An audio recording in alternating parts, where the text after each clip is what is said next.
કેમ છો મિત્રો? જય યોગેશ્વર, જય સ્વામિનારાયણ, જય શ્રી કૃષ્ણ. હું છું શિલ્પા. શિલ્પાસ કિચન રેસિપીસમાં તમારું સ્વાગત કરું છું. અત્યારે શિયાળાની શરૂઆત થઈ ગઈ છે અને ધીમી ધીમી ઠંડી પણ પડવા લાગી છે.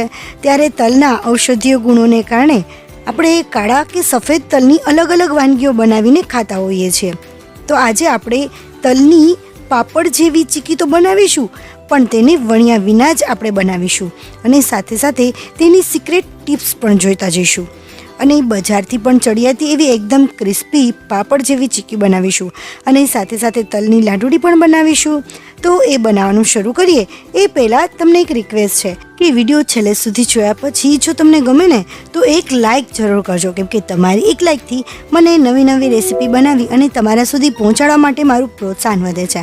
તો મારું પ્રોત્સાહન વધારવા માટે એક લાઇક જરૂર કરજો. અને આવી જ નવી રેસીપીના નવા વિડીયો જો તમારે જોવા હોય ને તો ચેનલને સબસ્ક્રાઈબ ન કર્યું હોય તો સબસ્ક્રાઈબ પણ કરી લેજો અને બાજુમાં જે બેલ આવે તેને પણ ઓન કરી લેજો, જેથી નવી રેસીપીનો નવો વિડીયો તમારી પાસે તરત પહોંચી શકે. તો ચાલો આપણે બનાવવાનું શરૂ કરીએ.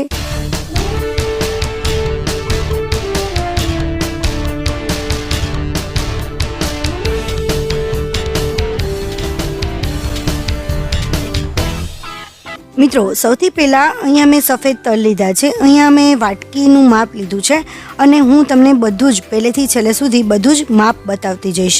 તો અત્યારે મેં અહીંયા પોણી વાટકી જેટલી આપણે સફેદ તલ લીધા છે, નાની એવી પોણી વાટકી છે. અને જુઓ, મારા તલ છે ને એકદમ સફેદ છે, સરસ. અને આ રીતે સફેદ અને થોડા મોટા તલ હોય ને એવા તલની આપણે પસંદગી કરીશું.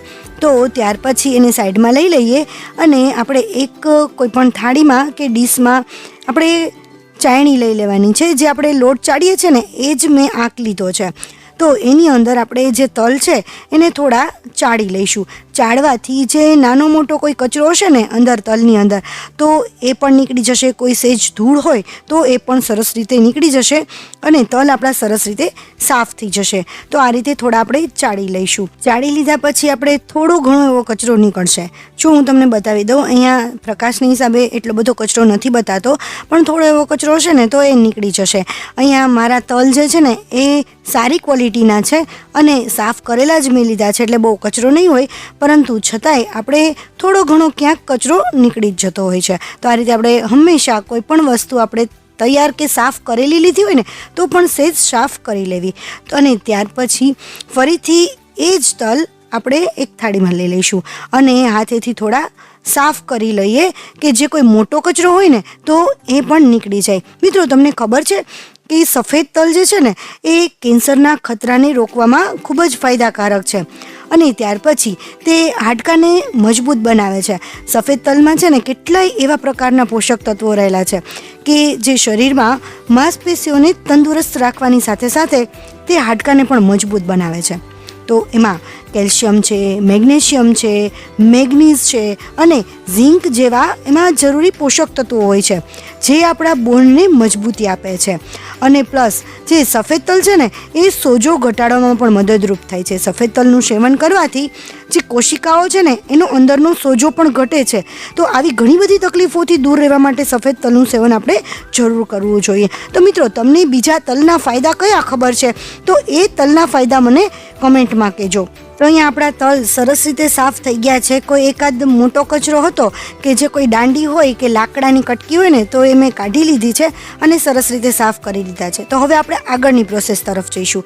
તો પહેલાં તો આપણે ગેસને ઓન કરીશું અને ત્યાર પછી તમારે જે પેનમાં બનાવવું હોય ને એ પેન આપણે ગરમ કરવા મૂકીશું અને ત્યાર પછી આપણે 1 થી 1.5 ચમચી જેટલું જ પાણી લેવાનું છે. બહુ વધારે પાણી આપણે નહીં વાપરીએ અને મેં અહીંયા 1.5 ચમચી જેટલું આપણે પાણી લીધું છે. અને પાણીને આપણે જે પેન હોય ને એમાં ફરતી બાજુ થોડું એવું સ્પ્રેડ કરી દઈશું એટલે એ ચોટી ના જાય. આપણે જે ગોળ નાખીએ છીએ એ તેમાં ચીપકે નહીં. તો અહીંયા જેટલા તલ હતા ને એટલો જ સામે મેં ગોળ લીધો છે અને ગોળ છે ને મારા કટકા છે અહીંયા મોટા થોડા, એટલા માટે થોડું વધારે લાગે છે, પરંતુ ગોળ વધારે નથી. જેટલો જ મેં તલ લીધા છે ને એટલો જ મેં ગોળ લીધો છે.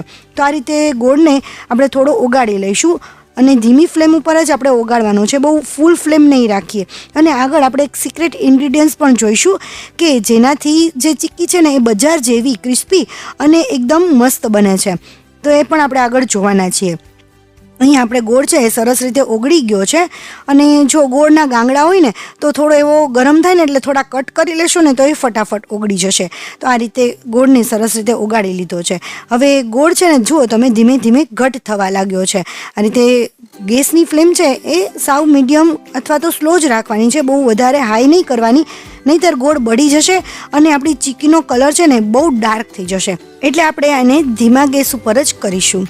અને ત્યાર પછી એક બીજી પ્રોસેસ છે કે અહીંયા મેં પાણી લીધું છે અને પાણીની અંદર આપણે બરફના ટુકડા નાખવાના છે. હવે બરફના ટુકડા નાખી આપણે બરફના ટુકડા નાખી દઈશું અને જે પાણી છે એને આપણે એકદમ ઠંડુ કરી લઈશું. હવે આ રીતે કરવાનું કારણ શું છે ખબર છે તમને? તો પહેલાં આપણે અત્યારે આ ઓગાળી લઈએ બરફના ટુકડા, અને જ્યારે એની પ્રોસેસ કરવાની આવશે ને ત્યારે પણ હું તમને બતાવી દઈશ કે એનું કારણ શું છે. તો હવે આપણે જુઓ તમે ધીમે ધીમે છે ને ગોળ ઘટ થાય છે તો આને આપણે સ્લો ફ્લેમ ઉપર રાખી દઈએ. અને આ જ્યારે સ્લો ફ્લેમ ઉપર થાય છે ને ત્યાં સુધીમાં આપણે વચ્ચે વચ્ચે હલાવતા બીજી એક પ્રોસેસ કરી લઈએ, કારણ કે મારે જે ડીશ ગ્રીસ કરવાની બાકી છે. તો આ રીતે ડીશને વચ્ચે ગ્રીસ કરી લઈશું. તો ગ્રીસ કરવા માટે થોડું એવું ઘી નાખીશું, અથવા તો તેલ પણ નાખી શકો છો તમે. તેલ અથવા તો ઘી ગમે એનાથી ગ્રીસ કરી લેવું અને આ રીતે ફરતી બાજુ ક્યાંય પણ બાકી ના રહે એવી રીતે આપણે એને ગ્રીસ કરી લેવાની છે. સરસ ગ્રીસ થોડી વધારે કરશું જેથી આપણી ચીકી છે ને એ સરળતાથી ઉખડી જાય અને ક્યાંય ચોટી ના જાય. તો આ રીતે સાઈડમાં જે ભાગ હોય ને એમાં પણ આપણે ગ્રીસ કરી લઈશું. તો કદાચ જો વધારે આપણે ચીકી મોટી બનાવીએ તો ત્યાં પણ ચોટે નહીં. તો આ રીતે ગ્રીસ થઈ ગઈ છે અને મેં 2 ડીશ આ રીતે ગ્રીસ કરી લીધી છે.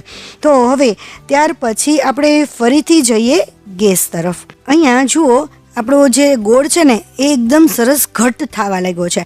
એનો કલર પણ થોડો ચેન્જ થઈ ગયો છે અને એ છે ને એકદમ ઘટ છે. જો હું આ રીતે જ્યારે નાખું છું ને ત્યારે ગોળ એકદમ ધીમે ધીમે પડે છે. તો આ રીતે ગોળને ઘટ થવા દેવાનો છે અને આનાથી બહુ ડાર્ક નહીં કરવાનું. તો હવે આપણે એક વખત ચેક કરી લઈએ. હવે અહીંયા હું તમને બતાવી દઉં કે પાણીની અંદર મેં બરફના ટુકડા નાખવાનું કારણ એ છે કે જ્યારે આપણે આ રીતે ચેક કરીએ કે આપણી ચાસણી આવી ગઈ છે કે નહીં, તો એ પાણીની અંદર જઈ અને તરત ઠંડી થઈ જાય છે. તો ઠંડી થવાને કારણે આપણો ગોળ પણ બહુ વધારે વાર પાકશે નહીં અને ચીક્કી પણ આપણને ખબર પડી જશે કે આ રીતે તૂટે છે કે નહીં. તો જુઓ તમે ચીક્કી આપણી સરસ તૂટવા લાગી છે અને એકદમ મસ્ત બની ગઈ છે. તો આ રીતે ગોળની કન્સિસ્ટન્સી થાય ત્યારે આપણે એક બીજું ઇન્ગ્રીડિયન્ટ્સ નાખીશું જે બજારમાં જે ચીક્કી મળે છે ને એ લોકો આ નાખે જ છે. તો આપણે એ ઇન્ગ્રીડિયન્ટ્સ છે સોડા છે. જે ખાવાનો સોડા છે ને એ ચપટી એવો સોડા આપણે એની અંદર નાખી દઈશું. 2 ચપટી જેટલો મેં સોડા લીધો છે, એટલે કે ચમચીમાં જે કાંઠામાં થોડો એવો સોડા આવે ને એટલો જ સોડા નાખવાનો છે, બહુ વધારે સોડા નહીં નાખવાનો. અને બધું સરસ મિક્સ કરી લઈએ. જુઓ તમે અહીંયા સોડા નાખ્યા પછી ગોળનો કલર છે ને થોડો લાઇટ થવા લાગ્યો છે. તો આ રીતે ગોળનો કલર થોડો લાઇટ થઈ જશે અને ગોળ છે ને એકદમ સરસ ફ્લફી થઈ જશે. તો આ જગ્યાએ છે ને એ આપણે તલને નાખી દેવાના છે. અને હા મિત્રો, એક બીજું હું તમને જણાવી દઉં કે મેં અહીંયા તલ શેક્યા નથી, કારણ કે મેં તલને તડકે તપાવી દીધા હતા, એટલા માટે મેં તલને શેક્યા નથી. અને જો તમે તલને તડકે તપાવ્યા ના હોય ને તો હળવા એવા શેકી લેવા. તલ બહુ શેકવાના નહીં પણ ગરમ જ કરવાના, કારણ કે જો તલને તમે ગરમ કરી લેશો ને તો એનો ભેજ નીકળી જશે. અને હવે આપણે ગોળ અને તલ સરસ મિક્સ થઈ ગયા છે અને એને આપણે ગ્રીસ કરેલી જે ડીશ હતી ને એની અંદર નાખી દઈશું. મિત્રો, તમારી ગ્રીસ કરેલી ડીશ ના રાખવી હોય અને જો એક કોથળી હોય, જે જાડી એવી પ્લાસ્ટિકની કોથળી હોય ને એમાં પણ તમે કરી શકો છો, અથવા તો બટર પેપરમાં પણ તમે આ રીતે કરી શકો છો. તો આપણે અત્યારે થોડું એવું જ નાખીશું, કારણ કે આપણે એકદમ પતલી બનાવવાની છે. તો આ રીતે પતલી બનાવવા માટે કોઈ પણ વાટકી હોય ને એની નીચે પણ ગ્રીસ કરી લેવાનું છે ઘીથી, અને આ રીતે સરસ રીતે સ્પ્રેડ કરી લઈશું. તો આ રીતે સ્પ્રેડ કરી ધીમે ધીમે કરશું ને એટલે સરસ સ્પ્રેડ થઈ જશે.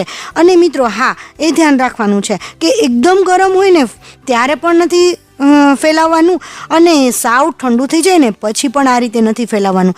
ધીમે ધીમે થોડું એવું ગરમ હોય અને થોડું ઠંડુ થયું હોય ને ત્યાં આ રીતે કરવા માંડવાનું છે, એટલા માટે સરસ થઈ જશે. તો આ રીતે મેં 2 ડીશ ગ્રીસ કરી હતી ને, બંનેમાં આ રીતે રાખી દીધું છે અને એને ઠંડુ થવા દઈશું. તો હવે બીજું એક છે કે લાડુડી બનાવવા માટે છે ને થોડું એવું વધારે ઠંડુ થવા દેવાનું છે. થોડું વધારે ઠંડુ થાય ને તમને ગરમ પણ નહીં લાગે અને લાડુડી સરસ વળશે. તો બીજી ટિપ્સ છે લાડુડી માટેની, કે લાડુડી જ્યારે વાળીએ ને ત્યારે ગરમ લાગતું હોય ને તો હાથમાં થોડું એવું ઘી લગાડી દેવાનું અને થોડું લઈ અને ફટાફટ ખોલી લાડુડી વાળી લેવાની. અને જ્યારે લાડુડી બધી વળી જાય ને પછી જે આગલી વળી ગઈ હોય ને એને ફરીથી આ રીતે લઈ અને બીજી વખત વાળવાની. જો બીજી વખત આ રીતે વાળશો ને તો બજારમાં જેવી એકદમ કઠણ મળે છે ને લાડુડી, અને ખાવાની એકદમ ક્રન્ચી બહુ જ મજા આવે છે એવી પરફેક્ટ લાડુડી બનશે. તો આ છે લાડુડી માટેની બેસ્ટ ટિપ્સ. તો તમે આ રીતે લાડુડી એક વખત બનાવજો અને પછી મને કમેન્ટમાં કહેજો કે તમને આ બજાર જેવી લાડુડી લાગી કે નહીં. તો આ આપણી બધી જ લાડુડી આ રીતે તૈયાર થઈ ગઈ છે. અને ત્યાર પછી મેં લગભગ 1.5 કલાક પછી આ રીતે ઠંડી થવા દીધી હતી ચીકીને. તો ઠંડી થઈ ગઈ છે. જો આ રીતે ઉખડે નહીં ને તો બેક સાઈડથી પણ થોડું પ્રેસ કરીશું, અને પ્રેસ કર્યા પછી થોડું આગળ લઈ અને પ્રેસ કરી લેશું એટલે એ નીકળી જશે, સરસ રીતે નીકળી જાય છે. અને જો આપણી જે ચીક્કી છે ને એકદમ પાપડ જેવી ચીક્કી બની છે. તો આ ચીક્કી એક વખત તમે બનાવશો ને તો ઘરમાં બધાને ખાવાની ખૂબ જ મજા આવશે. બહારની ચીક્કી ક્યારેય નહીં મંગાવે અને ઘરની ચોખ્ખી અને શુદ્ધ એવી ચીક્કી જે ઘરે બનાવેલી હશે ને સ્વાદિષ્ટ, એ જ બધા માંગશે. તો આ રીતે તમે એક વખત ચીક્કી જરૂર બનાવજો અને આવી જ ક્રિસ્પી બનશે. તો તમે મિત્રો, તમને મારી આ રેસીપી કેવી લાગી ને મને કમેન્ટમાં કહેજો. આમ તો જો કે તમે મને કમેન્ટ કરો જ છો, તમારા બધાના ખૂબ જ સારા કમેન્ટ હોય છે અને તમે જે કમેન્ટ કરો છો ને એ વાંચી અને એનો જવાબ આપવાનો મને ખૂબ જ આનંદ આવે છે. તો કમેન્ટ જરૂર કરી દેજો. અને જુઓ, તમે આપણી ચીક્કી તૈયાર છે. અને બીજું કે જો તમે મિત્રો મારી ચેનલને હજી સુધી સબસ્ક્રાઈબ નથી કર્યું ને તો તમે રાશિની જુઓ છો આવા જ નવા વિડીયો જોવા માટે ચેનલને સબસ્ક્રાઈબ કરી અને બાજુમાં બેલ પણ ઓન કરી લેજો, જેથી નવી રેસીપીનો વિડીયો તમારી પાસે તરત પહોંચે. Thank you for watching. નવા વિડીયો સાથે ફરીથી મળીશું. ત્યાં સુધી બાય.